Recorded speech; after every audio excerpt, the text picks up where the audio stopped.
္ဂလာပါ Rider Automatic ကနေကြိုဆိုလိုက်ပါတယ်ဒီနေ့ဗီဒီယိုလေးကတော့ကျွန်တော် drift မမောင်းဖြစ်တာအရန်ကြာပြီပေါ့အနည်းဆုံး2နှစ်နီးနီးရှိနေပြီပြိုင်ပွဲတွေလည်းမလုပ်ဖြစ်တာတော်တော်ကြာပြီအဲ့တော့အခုကဒီလ28ရက်နေ့မှာကျွန်တော်တို့ဒီ Driftland 154မှာ drift ပြိုင်ပွဲရှိတယ်ပေါ့နော်တိုင်းအတက်ပြိုင်ပွဲတွေရောအကုန်လုံးပါတယ် Motorsport လောကအတွက်တော့ဒါအမှန်တိုင်းပြောရင်အရန်ဝေးကွာနေတဲ့အရာလေးတစ်ခုကိုပြန်လဲပြီးအကောင့်ထဲဖော်ပြခဲ့တာပေါ့နော်အဲ့တော့ Motorsport ဝါသနာရှင်တွေအကုန်လုံးလည်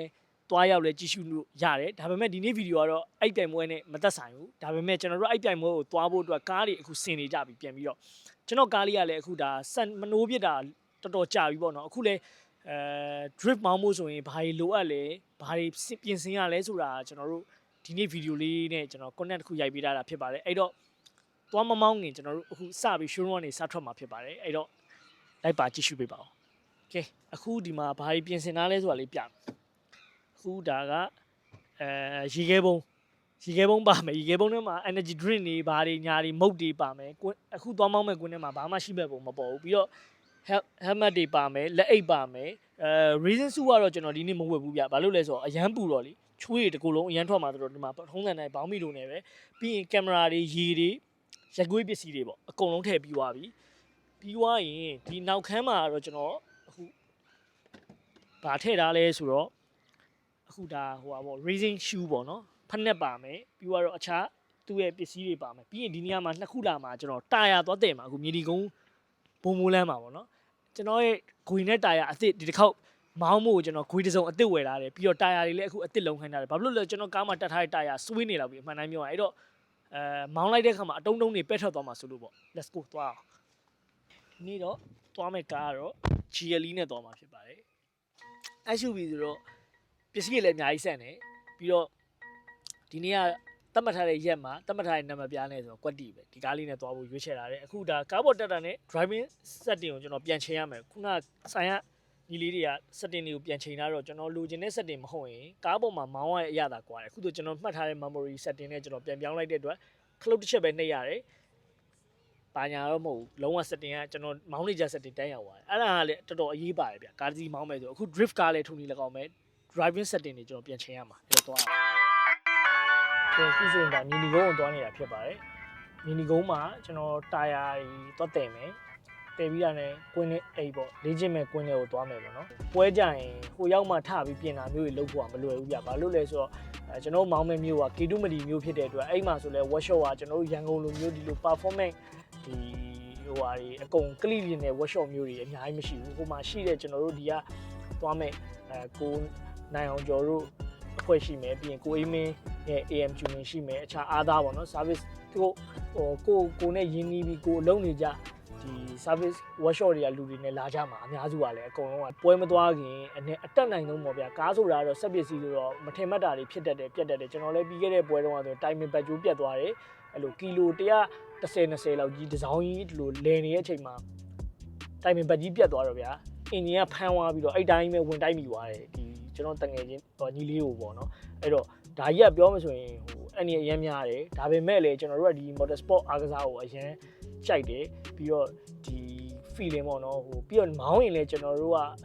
ပေါ့နော်မောင်းရတာအဲ့လို aggressive မောင်းရတာကိုကြိုက်တယ်တွန်းတိုက်ပေါ့နော်ဟို accident ကလည်းခဏကိုဖြစ်ဘူးပါတယ်ဒါပေမဲ့ဒီအပြင်ပေါ့နော်အင်ဂျီကားနေရတော့လုံးဝမဖြစ်တလောက်ဖြစ်သွားပြီကျွန်တော်တို့ကဒီအင်ဂျီကားမောင်းတဲ့အခါမှာတော့တော်တော်စိတ်ရှိတယ်တော်တော်လည်းအခု chase drive ပဲတချင်းလေးနားထောင်မယ်လူပါခီးကိုပုံမှန်လေးမောင်းမယ်ပေါ့နော်အဲ့လောက်ပဲသုံးတယ်ဒီဒီပြောလန်နေပါကြီးမှာဆိုလဲကျွန်တော်မောင်းပြရဲဆိုတော့လဲ test drive သဘောမျိုးလောက်မောင်းပြတာပေါ့နော်ဒီကားကြီးရဲ့ဒီလို performance ရှိတယ်ဆိုတော့သိသေးတယ်ကျွန်တော်အမြဲတမ်းမောင်းဖို့မဟုတ်ပါဘူးလူတိုင်းလည်းကျွန်တော်တို့မောင်းလို့လိုက်မမောင်းပါနဲ့ကိုယ့်ရဲ့ကားရဲ့ performance တွေ suspension တွေကကောင်းမကောင်းပြီးရင်နောက်တစ်ခုကတယောက်နဲ့တယောက်ကဒီမောင်းတဲ့ service time ကမတူကြဘူးဆိုတော့လေအဲ့ဒါလေးလည်း use ဖို့မှာကျင်ပါတယ်အဓိက main ပြောချင်တာကတော့ဘာကားပဲမောင်းကပတ်ဖို့မမေ့ပါနဲ့ခင်ဗျာမောင်းမဲ့တာယာတွေခုကားပေါ်တင်နေတာနှလုံးမဲ့တယ်ဝါမှာဒီပေါင်ရောညီလေး30နော်ဒါကဂွေအခုဒါအစ်စ်ဒီခေါက်ပွဲမှာမောင်းမှုဂွေအစ်စ်ပါဝယ်လာဟိုအရင်ကျွန်တော်မောင်းခဲ့တဲ့အလွိုင်းတွေကတော်တော်စုံနေပြီပြီးတော့မှန်တိုင်းပြောရင်ဒီပွဲက2နှစ်နေမှတစ်ခေါက်မောင်းတာဆိုတော့အဲ့လို feeling အစ်စ်လေးလို့ကျွန်တော်အကုန်အစ်စ်တွေပဲဒီခေါက်သုံးပါတော်တော်များများအင်ဂျင်ကအစအစ်စ်ပေါ့နော် 1.5G ကိုမှဒါအင်ဂျင်အစ်စ်ပြန်လုံးထားတာပေါ့နော် 1G ပြန်တင်ဖို့လုပ်သေးတယ်ဒါပေမဲ့6လောက်က 1.5G မောင်းပြီးသားဆိုတော့ 1.5G တော့ပြန်သွားမယ်ကွာဆိုပြီးသုံးလိုက်တာပြီးတော့ tire size ကိုလည်းအခုကတတ်မှတ်ချက်ကပြန်ပြောင်းသွားပြီ rule อ่ะပေါ့နော်အစ235တွေပဲသုံးလို့ရမယ်ဆိုပေမဲ့အခု245လည်းရသွားပြီဆိုတော့ကျွန်တော်တို့ပုံမှန်မောင်းနေကြ245 size ကိုမောင်းနေကြ245 40မောင်းနေကြလူဆိုတော့245 40ကိုtire ကတော့ 4can သုံးတာပါtire အစ်စ်ပေါ့နော်ဒါပေမဲ့လည်းဘယ်လောက်ခံမလဲဆိုတော့ဒီခေါက်စမ်းကြည့်ရမှာပေါ့တာယာနှလုံးကိုဘယ်လောက်ခံမလဲဆိုတော့ကျွန်တော်ထင်မှန်းတာတော့3-4နာရီတော့ကောင်းကောင်းခံမယ်ထင်ပါတယ်နေပူရင်ပူတလောက်grid မိရင်မိတလောက်တော့အကုန်မြန်လိုက်မယ်ဒါပေမဲ့ကျွန်တော်ကတော့မှန်းတာတော့4နာရီလောက်ထိတော့ကောင်းကောင်းခံမယ်လို့ထင်တယ်ဒါတာယာကလည်းဈေးတွေကဘယ်လောက်ကွယ်နိုင်တာ5သိန်းနဲ့ရက်ဆက်နော်နှလုံးဆို10သိန်း drift vlog ကြီးလွယ်တဲ့ကိစ္စတော့မဟုတ်ဘူးဒါပေမဲ့လည်းကျွန်တော်တို့ကလည်းဒီအားကစားကိုပဲချစ်တာဆိုတော့လေပတ်စံတော့ကုန်ခန်းမှာပဲဒါပျော်ရွှင်မှုနဲ့ဒါဝါသနာဆိုတာကိုလုံနိုင်တဲ့အချိန်ကာလလေးမှာပဲလောက်ရတာတက်တကြီးဝါမှာတော့လှုပ်လို့လည်းအဆင်မပြေပြန်ဘူးတက်တကြီးရင်တော့ golf ရိုက်တာတွေပဲပြောင်းလို့မှာပေါ့အခုတော့နည်းနည်းဒီဟာလေးကိုနည်းနည်းယူလိုက်အောင်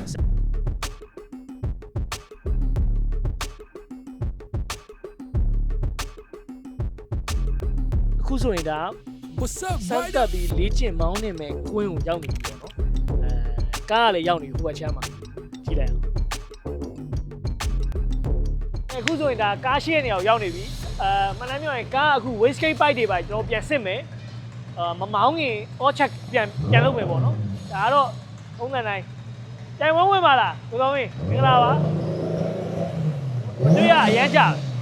ကျွန်းနေတက်လုပ်နေရလားအော်အင်ဂျင်အစ်စ်လဲလိုက်လို့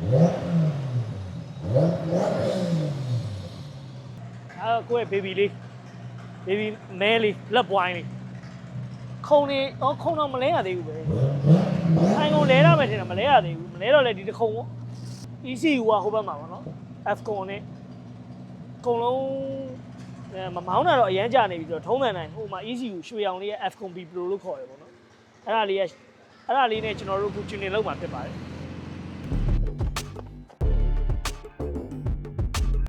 ရခွင့်ဟုတ်လား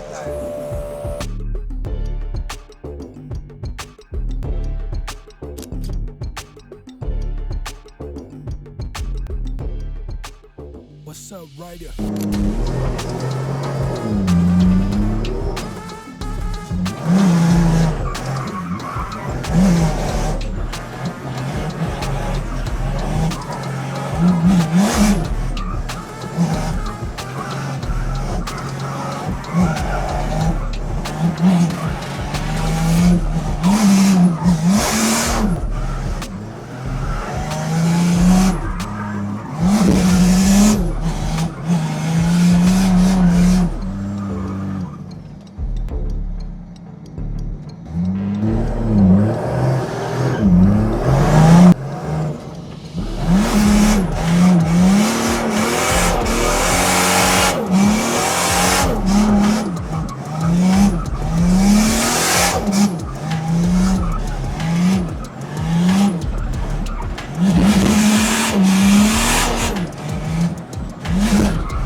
What's up, Ryder?